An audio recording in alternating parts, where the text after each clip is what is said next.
আসসালামু আলাইকুম everyone, welcome back to my channel R.K cooking studio. আজকের পর্বে তৈরি করে দেখাবো খুবই মজার একটি পরোটা রেসিপি। তৈরি করছি মজাদার মশলা পরোটা বা মাসালা পারাঠা। খেতে খুবই ক্রিস্পি হয় এই পরোটা। গরুর মাংস, মুরগির মাংস, ডাল কিংবা সবজির সাথে জাস্ট জমে যাবে মজাদার এই ক্রিস্পি মাসালা পারাঠা। আই হোপ আপনাদের কাছে ভীষণ ভালো লাগবে। যদি রেসিপিটি ভালো লেগে থাকে তাহলে লাইক, কমেন্ট এবং শেয়ার করবেন। আর এরকম মজার মজার রেসিপি পেতে চ্যানেলটিকে সাবস্ক্রাইব করে পাশে থাকার অনুরোধ রইল। তো চলুন ভিউয়ার্স, এবার তাহলে শুরু করা যাক। প্রথমে আমি পরোটার একটা ডো তৈরি করে নিব। সেজন্য আমি এখানে নিয়েছি 2 কাপ পরিমাণ ময়দা। এবার এই ময়দা আমি নিয়ে নিচ্ছি স্বাদ মতো লবণ, দিয়ে দিচ্ছি 2 টেবিল চামচের মতো রান্নার তেল। লবণ এবং তেলটাকে খুব ভালো করে ময়দার সাথে মিক্স করে নিচ্ছি। লবণ এবং তেলটা আমি ডলে ডলে ভালো করে ময়দার সাথে মিক্স করে নিয়েছি। এবার আমি অল্প অল্প করে পানি অ্যাড করব আর একটা ডো তৈরি করে নেব। তো একবারে খুব বেশি পানি দিয়ে ডোটা তৈরি করতে যাবে না, তাহলে দেখা যাবে পরোটার ডোটা নরম হয়ে যাবে। তো অল্প অল্প করে পানি অ্যাড করে ডোটা তৈরি করে নিতে হবে। তো আমি ময়দাটা মথে নিয়েছি। তা আমার পরোটার ডোটা রেডি হয়ে গেছে। আর দেখতে পাচ্ছেন এটা কীরকম সফট হবে। আসলে আমরা রেগুলার বাসায় যেই পরোটার জন্য ডো তৈরি করি সেরকম ডোই কিন্তু তৈরি করতে হবে। এবার এই ডোটাকে আমি ঢেকে 10 মিনিটের জন্য রেস্টে রেখে দিব। আর এই ফাঁকে আমি মশলাটা রেডি করে নিচ্ছি। আমি প্রথমেই মিক্সিং বলে নিয়ে নিচ্ছি হাফ চা চামচ পরিমাণ লাল মরিচের গুঁড়ো,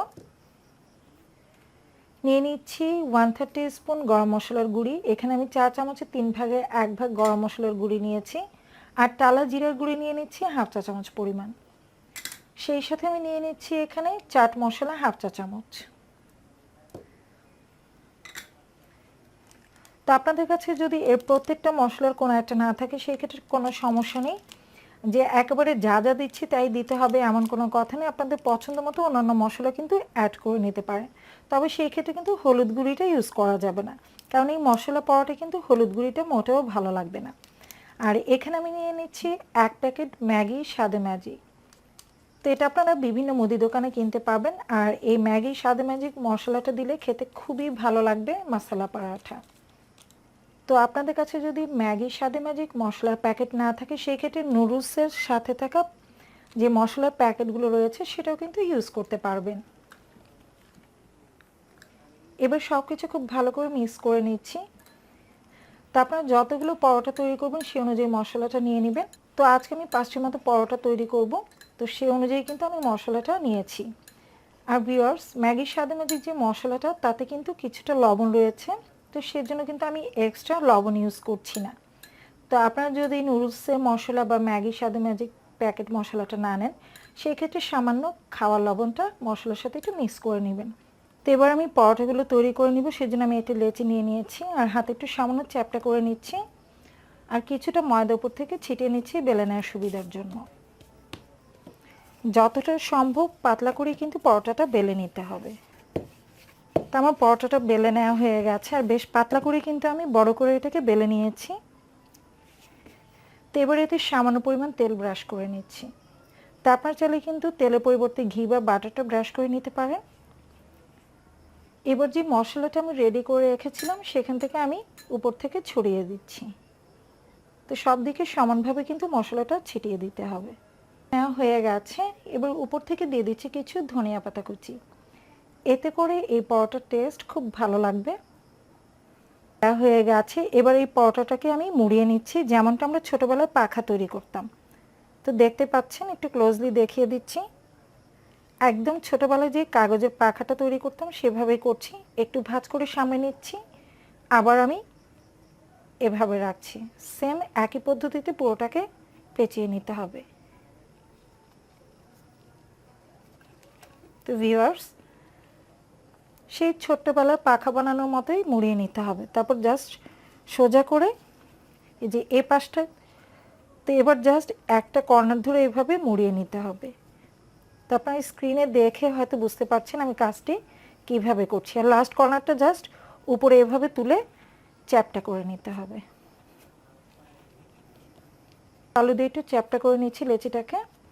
এটা হচ্ছে প্রথম পদ্ধতি। তো এই পদ্ধতিতে আপনারা মশলা পরোটাটা তৈরি করে নিতে পারেন। আমি আরও একটা পদ্ধতি দেখিয়ে দিচ্ছি, তারপর আমি পরোটাগুলো বেলে নিব। তো এটা আমি একটা পাশে রেখে নিচ্ছি। সেম পদ্ধতিতে আগের মতো আবার একটু তেল ব্রাশ করে নিচ্ছি। ব্রাশ করা হয়ে গেলে আবার কিছুটা মশলা উপর থেকে আমি ছড়িয়ে দিচ্ছি।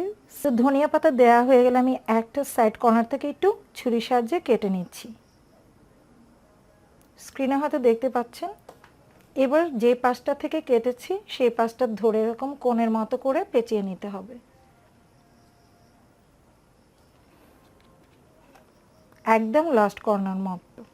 তো এরকম একটা কোণের মতো কিন্তু তৈরি হয়ে যাবে। এবার জাস্ট খেয়াল করুন ভিউয়ার্স, এবার জাস্ট এই কোণটাকে ধরে আস্তে আস্তে চেপে চেপে নিচের দিকে নিয়ে আসতে হবে, আর হাতের তালু দিয়ে একটু প্রেস করে নিতে হবে। এতে করে কিন্তু অনেকগুলো লেয়ার সৃষ্টি হবে। আর প্রথম পদ্ধতিতে যদি করেন তাহলে লেয়ারটা একটু বেশি হবে, এই পদ্ধতিতে লেয়ারের পরিমাণটা একটু কম হবে। তো একইভাবে হাতের তালু দিয়ে আমি চ্যাপটা করে নিয়েছি। এবার পরোটাগুলো বেলে নিব। তো পরোটা বেলে নেওয়ার জন্য আমি কিছুটা ময়দা ছিটিয়ে নিয়েছি, এবার বেলে নিতে হবে। তো আমি পরোটাটা বেলে নিয়েছি, আর দেখতে পাচ্ছেন এটা কিন্তু অনেকটাই পাতলা করে আমি বেলে নিয়েছি, এতে করে পরোটাটা বেশ ক্রিস্পি হবে। তো আমি মশলা পরোটাটা ছেঁকে নিব, সেজন্য আমি প্যানে দিয়ে দিচ্ছি। আর প্যানটা আমি আগে একটু গরম করে নিয়েছি, সাবধানে আমি পরোটাটা দিয়ে দিলাম। তো এবার এই পরোটাটাকে উল্টে পাল্টে দুপাশে হালকা একটু সেঁকে নিতে হবে। প্রথমে কিন্তু পরোটা তেল দেওয়া যাবে না, হালকা একটু সেঁকে নিতে হবে। তা আমি এপিট ওপিট ভালো করে সেঁকে নিয়েছি, এবার আমি তেল দিয়ে দিচ্ছি। তো খুব বেশি তেল না, জাস্ট 1 থেকে 1.5 চা চামচের মতো তেল দিয়ে এটাকে খুব ভালো করে ভেজে নিতে হবে। তো দেখতে পাচ্ছেন, দেখতেও কিন্তু খুব ভালো লাগছে, আর খেতেও কিন্তু খুব ভালো লাগে এই মশলা পরাঠা। তো দুপাশটা খুব ভালোভাবে সেঁকে নিতে হবে। তো আমি উল্টে পাল্টে এই মশলা পরোটাটা সেঁকে নিয়েছি, আর দেখতে পাচ্ছেন ভিউয়ার্স। তো এই পর্যায়ে আমি এটা চুলা থেকে নামিয়ে নিচ্ছি। আর এই মশলা পরোটাটা কিন্তু মাংসের তরকারি কিংবা সবজি বা ডালের সাথে খুবই ভালো লাগে, আর এমনিতেও কিন্তু ভীষণ ভালো লাগে এই মশলা পরোটা। খেতে বেশ ক্রিস্পি হয়, বেশ লেয়ারও কিন্তু সৃষ্টি হয়। আপনারা হয়তো দেখতে পাচ্ছেন পরোটাটা আমি একটু ক্লোজলি দেখিয়ে দিচ্ছি, যে এতে কিন্তু বেশ অনেকগুলো লেয়ার তৈরি হয়েছে। তো আমি পরোটাটা তুলে নিচ্ছি, একইভাবে আমি বাকি পরোটাগুলো কিন্তু সেঁকে নিব। আমি সবগুলো মশলা পরোটাই ভেজে নিয়েছি, আর এই পরোটাগুলো কিন্তু বেশ ক্রিস্পি হয়, খেতেও ভীষণ মজা। আপনারা এটা বাসায় ট্রাই করে দেখতে পারেন। আই হোপ সকলের কাছে ভীষণ ভালো লাগবে আমার আজকের রেসিপিটি ট্রাই করে থাকলে অবশ্যই কমেন্ট বক্সে লিখে জানাবেন আপনাদের কাছে কেমন লেগেছে আমার আজকের রেসিপি। পরবর্তী রেসিপি দেখার আমন্ত্রণ জানিয়ে আজকের মতো এখানেই বিদায় নিচ্ছি।